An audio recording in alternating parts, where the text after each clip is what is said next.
أعوذ بالله من الشيطان الرجيم. بسم الله الرحمن الرحيم. ثم اتبعه ربه فتاب عليه وهدى.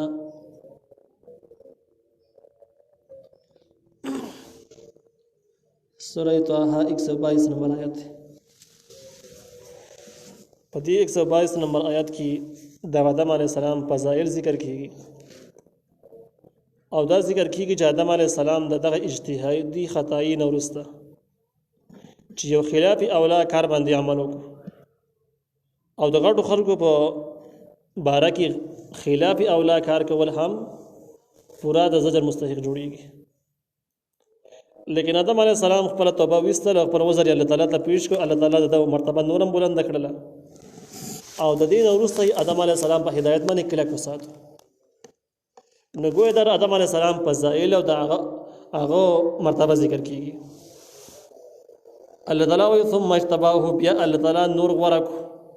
ثم اجتباه ربه، بیا نورم غوره کړو الله تعالی ربه رب ددو. فتاب علیه،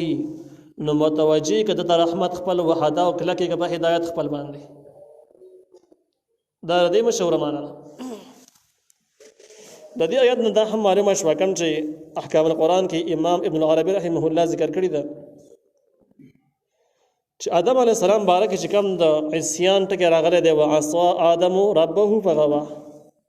فغوا ټکی استعمال شوی دی. نو قرآن استعمال کړی دی خلاف اولا په معنا باندې او دغه شان دی که په بله معنا باندې شي، لیکن دا الفاظ د قرآن او د احادیثو نه علاوه کوم چې په احادیثو کې راغلي بل ځای کې آدم علیه السلام ته د غوا نسبت کول یا د عصیان نسبت کول ناجایز دي. او امام ابن العربي رحمه الله وایي چې داسې الفاظ د خپلو پلرونو نږدې پلرونو باره کې استعمالول منع دي.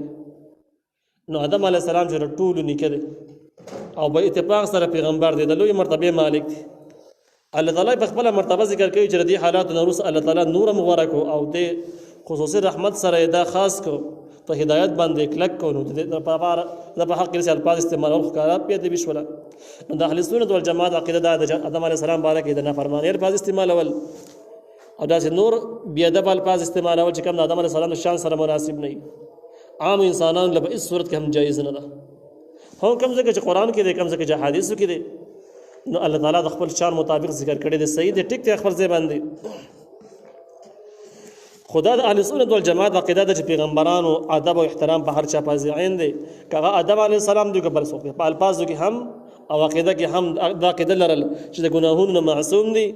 او ادب په هر چا باندې لازم دی. قال اهبطا، الله تعالی ورته ویل کوم شی دواړه من حردین جميعا ټول، بعضکم لبعض عدو، بعض استاسو د پاره د بعض نورو دشمنان دي. فإما بس هر کله یأتینکم جراش تاسو ته من زمان طرفنا هدن هدایت، فمن اتبعن هغه چا چې تابعداري وکړه خدای د هدایت زما، فلا یذل نه به گمراه کیږي ولا یشقى نه مشقت کې پریوزي. ان دغه واقع نو وروسته آدم علیه السلام ته او دې سره دویم د احبطا چې کوم دی دا دو د پاره استعمالېږي. آدم علیه السلام او دویم کس ورسره څوک نو ممکن ده چې دا ورسره حوا علیه السلام ورسره ظاهره داسې ده. ځینې خلک وایي چې دا دویم کس سره شیطان دی، ابلیس.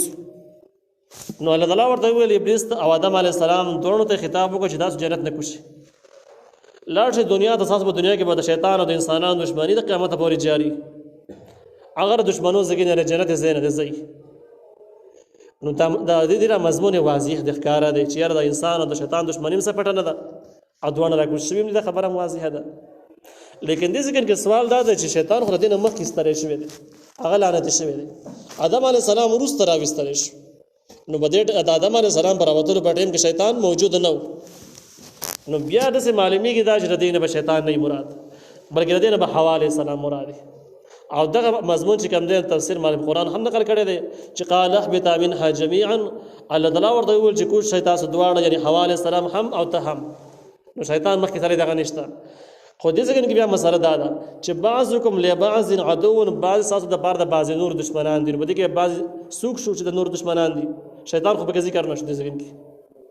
نو بیا د ظاهري مضمون دا دی چې ستاسو اولاد به خپل منځ کې به مسلسل دشمنی ساتي او هم دغه شان ته کې و آدم علیه السلام زمانو کې د قابل او د حابیل نه راوړل قیامت پورې دغه سلسله جاری ده. بیا د اولاد اندرونی دشمنیانی دا هم د مور او پلار ژوند انتهایی ترخی خرابوي. که مور او پلار ډېر سهولت او راحت کې پراته خوشي اولاد حالات ته ګوري هغه به اتفاقی ته بلار کېدو ته ګوري نو بس شپه ورځ باغی منی ګډه وړ شي ژوند یې طریق شي. دا هم د کړهونو یو لار ده او سلسله ده چې آدم علیه السلام ته دا هم رافیقه شوله. نو د ذکر کې بعضکم لبعضن مراد اولاد آدم علیه السلام چې آدم علیه السلام بعضی اولاد به د بعضی نورو دشمنانی خپل منځونو کې به اتفاق ناراضي. فاما پس هر کله یاتینکم جراش تاسو من زمان طرفنا خدان هدایت. اوس دغه به اتفاقو سلسله روانه په مختلفو مسائلو کې مذهبي لحاظ قومي لحاظ وطني لحاظ به اختلافات خو بیا ودی ته هدایت راشي نو ټولو مسلو حل په آسماني کتابونو کې شته د حل کیږي خو کله چې څوک د آسماني کتاب قایلی ومني اله نو الله تعالی هر کله چې راش تاسو زمانه طرف نه هدان هدایت فمن تبع عنه هغه چې تابعداري وکړه هدایت هدایت زما آسماني احکام تابعداري وکړه فلا یذل نب گمراه کیږي ولا یشقى نب په مشقت کې پریوزي دا کسان بچ سوچ به آسماني هدایت ومنل او دغه باندې کلک شو نو څوک بیلاری کولې نه چې بیلاری کیږي نو د اختلافات خبرې باندې نه کوي. او دویم نمبر چې کوم دی ولا یشقى نب مشقت کې پریوزي کړهونه او دغه شان دغه تنګ ژوندۍ نه به هم الله تعالی دې بچ ساتي. البته امتحانات په خپل ځای باندې د جبر راځي. د ذکر کې سوال دا دی چې الله تعالی د مؤمنانو سره وعده وکړه چې کوم کسان د آسماني کتابونو تابع داخله په مشقت کې به نه پریوزي یعنی جون به دراحت لیکن ظاهری مشاهده ته وګوري نو کافران زیات په وسایلو کې په سہولیاتو کې معلومیږي په نسبت د مسلمانانو باندې. او دویمه خبره دا ده چې د نبی علیہ السلام حدیث مبارک ده چې د دنیا کې ټول نه زیات مصیبتونه کړهونه د انبیاو تیر کړي او بیا چې څوک د انبیاو د څومره نږدې دي نو په دومره پیمانه وته د مشقتونو امتحانات به ډېر راځي او دوی تیري نو ټول نه زیات امتحانونه نبی علیہ السلام خپل سر تیر کړه بیا صحابه کرامو سخت امتحانونه تیر کړي تابعین تیر کړي دي بیا چې دغه په لار باندې څوک روان دي د قیامت پورې خلک یې تیري د څه وایي چې ظاهر کې تجربه را دینه څه بدله معلومیږي. تفسیر باندې په قرآن باندې باندې تحقیق کړي دي یو جواب دا ذکر کړي دي چې ولا یشقى په مشقت کې باندې پریوزي. نو مشقت به کوم ځای کې مشقت کې باندې پریوزي په قبر کې باندې پریوزي. مسند بازار کې بده باندې حدیث مبارک هم شته دي چې کله د انسان مړ شي نو د قبر اشباح احوال نبی رسول الله فرمایي چې یا به د جنت باغچونه باغچه جوړيږي او یا ور جهنم د کاندونه کاند جوړيږي. نو کوم خلک د آسماني هدایت تابع دي نو بیا ولا یشقى په قبر کې په مشقت کې باندې پریوزي. نو دا یشقى چې کوم د قبر سره تعلق دی. لیکن دې ځکه کې دویم روایت د سعید ابن جبیر رضی الله عنه نقل له او دا روایت امام قرطبی رحمه الله په تفسیر سره نقل کړی دی. هغه وایي چې اشقا مشقت چې کوم دی اصل کې مشقت څه شته وي مشقت وای نه غربت ته وای نه بیماری ته وای او نه چې کوم دی مشقت جیل ته ویل کیږي نه د وسایلو کمی ته ویل کیږي اصل کې مشقت ته ویل کیږي سره د اطمینان او سکون نه حاصلېږي مسلسل خپای مسلسل په منډه کې دغه شی چې د مشقت چې سکون او راحت بستر کو باندې ونی نه د مشقت اوس دا مشقت چې کوم دی نو دا په چا کې ډېر دی نو کافران چې څومره دي او گمراه خلک د دوی حرص ډېر زیات او څومره چې راجمه کې نو په دغه باندې صبر نوم بخله نه اخلي قناعت به کې نوم نشان نه دی مخکې کوشش کوي چې نور را پیدا کړي خو که جایز دي که ناجایز دي که ظلم دي که نه ظلم دي که حلال دي حرام دي د هر څه نه بس تیر شي خو که د مسلمانانو د انسانانو خونریزي به کې ولې نه راځي خو د مال جمع کولو کې مسلسل په منډه کې دي او دغه زیات حرص د وجنه دوی راحت او آرام په سترګو باندې نه دي. د دې مثال دا هغه چا په شانته کې واله چې دغه حرص ډېر تیز لکه رسپي غونډه کې او که ډېر سخوري نو بس تسلي نه کېږي چې دا مې کم خوړل نور ګوري اگر که خیر نشته راوځي خو هغه زری صبر نه کوي اطمینان نه حاصلې دا مستقل مرض او دا عذاب نو لنډ دا ده چې یشقا دي ته ویل کېږي مشقت چې دا به صبر او قناعت نه لري دا پکې نه د دې تایید د یو حدیث مبارک نه دسی کېږي چې نبی عليه السلام فرمایي چې الغنا او غنا القلب مالداري چې دا مالداري د زړه ده سړی د زړه نه مالدار او بس دا بادشاہ دی چې زړه غریب وګړه قانون غونډه کې ډېری خزانه لرلې خدا هیڅ نه دی برباد. نو وي کم کسان د آسماني هدایت او تابع دي په دې کې بس صبر وکي، قناعت وکي، زړه غنی او مالداري، حرص وکي نه په هغه وجه باندې ولدا سکون او راحت او آرام بہت حاصل اگر که دا ډیر زیات غریب ونی نه لکه صحابه کرام غونته کې یا د نبی عليه السلام د شان مطابق او چې کله بده کې د احکام تابعداري نه نو بده کې الله تعالی حرص ډیر زیات کی نو کم آرام خواره خلک چې کم چې سودونه نور ناجایز ذرایع باندې آمدن رزق پیدا کوي نو دي خلکو حرص ډیر زیات انتهایی تیز هغه ته چې معاملات راغلي هغه ته پته لګي چې دوی حرص په کم حد کې نو چې حرص تیزیږي د حرص انسان سکون او اطمینان خرابای ختمي نو دین وای مراد چې کم دین ولا یشق مشقات کې باندې پریوزي یعنی دین به حرصناک سړی نه جوړيږي چې سکون او راحت خراب شي دا مضمون چې کم دین هم قوي او مضبوط معلومیږي الله تعالی ومن اعرض عن الذكر فان له معيشه ضنكا ونحشره يوم القيامه اعمى ومن اعرض حق سوچ مخوړ عن الذكر د یادول زمانه ذکر د الله تعالی یادول د خپل لفظي معنی ده لیکن کله کله ذکر په معنی د نبی عليه السلام سره هم راځي نبی عليه السلام هم په معنی د ذکر سره راځي او د قران ډېر نصوص ظاهر نه داسې معلومیږي ذکر په معنی د قران سره هم راځي چې د قران معنی ته واخلي د نبی او نبی عليه السلام ته واخلي دا مشهور معنی د قران کې ځای په ځای معنی برام شي نو د ذکر کې یا خدغه مضمون دی چې هغه څوک چې مخ اړه زما د یادول نو الله تعالی په کوم ځای کې یادېږي په قران کې یادېږي په حدیثو کې یادېږي په احکامو کې چې کله احکام ذکر کیږي باقي کې الله تعالی یادېږي موږ کې یادېږي اوس دې مخ واړه د ذکر نو قران به پرې خي موږ به پرې خي د نبی عليه السلام سیرت به پرې خي هغه په خوا باندې بنورځي نو مخ یاړه ولې دا درې وانه خبرې چې کنده الله تعالی یادول نبی عليه السلام او قران دا درې وانه مضامین نږدې ځکه چې کته د الله تعالی ذکر کې د قرآنی علومونو بغیر سم په کومه طریقه باندې کې بل طریقې نشته ک نبی عليه السلام د هدایتونو بغیر کې بل لار باندې الله تعالی یاد څنګه دی بل لار نشته او کته قران باندې حدیث باندې خو الله نه یاد نس څنګه نه یاد هغه د فارم گنجائش نشته دی دا د یو بل سره لازم منظم خبرې نو یا ممکن ده چې دینه مراد ک نبی عليه السلام شته سی بشي من اعرض عن ذکری هغه سوچ مخ واړی د ما د پیغمبر نه دغه تعلیمات او سیرت شاده کی باقي من عمل نه کوي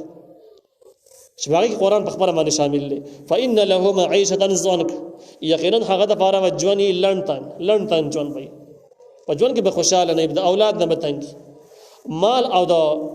دنیوي مصیبتونو د لاس په پوز لراغلي خوشحالي به ونی ني او ګردې مراد قرآن چې به مضمون واضح دی چې هغه سوچ د قرآن د تلاوت نه او داغه د علم نه او داغه د احکام نه مخاړي عمل پې نه کوي ټول یا ځنی لکه ځنی خلک مستقیل داغه د میراث احکام نه مني ځنی خلک مستقیل د پردې د احکام قائل نه لري ځنی خلک مستقیل د قرآنی نظام معیشت نه منکر دي نظام سیاست حکمرانی نه منکر دي نو دا ټول مسائل چې کوم دي دا ځنی منل او ځنی نه منل د دې مضمون مخکې بقره کې تر شوی د جبت تؤمنون ببعض الكتاب وتكفرون ببعض ای ځنی بتاسو منی او ځنی نه انکار کوي الته کې باس تر شوی د دې کسانو عذاب په انتهایی سنگینی نو بیان دغه خبره شو او د الله تعالی نه مخ اړه نو هم لازم ده چې د قرآن هم پریخي احادیث په پریخي احکام به پریخي په دې کې چې کوم څه ته غاړه ځان نږدې کې د قرآن سره نږدې کې د احکام سره نږدې کې د نبی عليه السلام سره نږدې کې خود په کې الله یادېږي بل لارته نشته الله په کې خپل یادېږي نو که څو د قرآن نه مخ واړي نو فإن له معيشة ضنكا یقینا هغه د پاره بجونی لړن کله بده باندې لوی ظالمان مسلط شي هغه بوله ژوند خاوري ریږي کله بده باندې اجماعي لوی او باغان راځي هغه او باغان او هغه خطرې بر د ژوند خراب کی کله بده ته خانه جنگو شکار شي چې هغه ځان له مصیبت مخه د عیسایانو باره د يهوديانو باره کې دغه مضمون تر شوی دی چې کله د تورات باندې عمل پرې خو دو نو فاغرینا بینهم العداوه موږ منځ کې دښمنی پیدا کړ نو کله به خانه جنگو کې شکار شي هغه د وجه نه ژوند انتهایی خراب شي کله بر دوی اقتصاد دومره زوال سره مخامخ شي کمزوري بشي چې د ژوند تیرول به د خوراک په تلاش کې به د ژوند بیخي مشکل شي نه بشي پیدا کولای ذرایع به تبن شي دا به کوم صورتونه کله چې د قرآنی احکامونه مخواړول شي د نبی عليه السلام سیرت نه مخواړول شي او د الله تعالی د یادولو نه مخواړول شي نو بده سره د پښتو غ مطلب ډېر خصمونه خوري چې وای الله یې نه کینو پیر بابا به سکی نو چې کله د آسماني نظام نه مخ واړولې شي نو کته ډېر زیات ذرایع او خیارتیا او تجربې استعماله لیکن الله تعالی وعده دا چې فإن له معيشه ضنكا ژوند به لن تنګینو دا بچته خپل ژوند سم نکي کله د څومره امداد مراشي او څومره خبر ماهرین ورته راشي او څومره ترقی وړاندې وکي ور څه چې وکي هر لار چې استعمال کې خو ژوند الله تعالی وعده چې ژوند به لن تنګ شي ونحشره يوم القيامه اعمى امون براجم کو دل را پورز د قیامت باندې اعمى وړاندو خبر چې ډیر پاسې کې د خلک چې هغه د قرآنی احکام اورولې شوی دي قرآن موجود دي تعلیمات اشتا خو دوی ته همیشه د بار مخ اړولې رسحمیت نه لور کړي د خلک د قبر نه څنګه را پاسې کې دي وړاندې شي قال ان دبا وی ربي يا رب زمال ما حشرتني اعمى ولد زرا پاس ولا ملندو یعنی زما ګناه سو چې باقي په وجه باندې زړون شوی وقد كنت بصيرا یقینا زلیدون کې زوم لیدون کې په دنیا کې كنت زوما د مازه لفظ یعنی دنیا کې زوما بصيرا لیدون کې په دنیا کې مستر کار کا وس نه کوي قال الله تعالی ورته وی كذلك حمد غشان دی الله تعالی ورته په ذریعہ د فرشتي باندې كذلك حمد غشان اتت ک آیاتنا راتله بتا د آیاتونو زمن یعنی یا برای راست پیغمبرانو په ذریعہ باندې یا د پیغمبرانو وارثانو یعنی د علماو په ذریعہ باندې بتا د آسماني آیاتونو احکام راتل بیانېدل به پنسیت حانو تا يرول حقیلرا دلته کې نسیان په معنا د پر خودو سره دی په معنا د ترک سره دی پنسیت حانو تا پر خودل حقیلرا ان هغه ته پر هیڅ اهمیت نه ورکاو نو چې څنګه ته هغه منځار ډون کړي او اهمیت نه ورکاو وکذالک حمدغه شانت کی وکذالک اليوم حمدغه شانت کی نن ورځ تور ساعت هم پرې خودل شي دلته هم نسیان په معنا د پرې خودل سره دی څنګه ته آسماني آیاتونه پرې خودل یو چې ته موجود بیانېدل او ته اهمیت نه ورکاو دغه شاندن هم ته پرې خودل شي د الله تعالی د رحمت نه دغه شان لون په عذاب کې به ته پروت